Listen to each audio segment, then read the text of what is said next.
Welcome to this DelftStack tutorial video.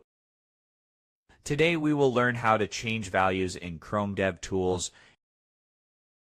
First, right-click on the element you want to edit and select Inspect.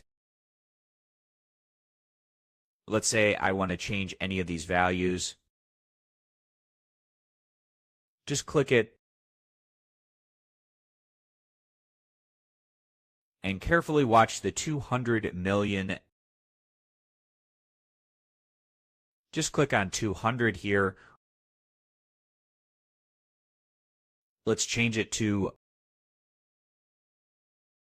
as you can see, the number has been successfully changed. The drag method may not work for all properties. So instead, click directly on the number, type a new rule, and press Enter to see change live. This method works reliably without needing to drag. Thanks for watching, and don't forget to check out the next DelftStack tutorial video.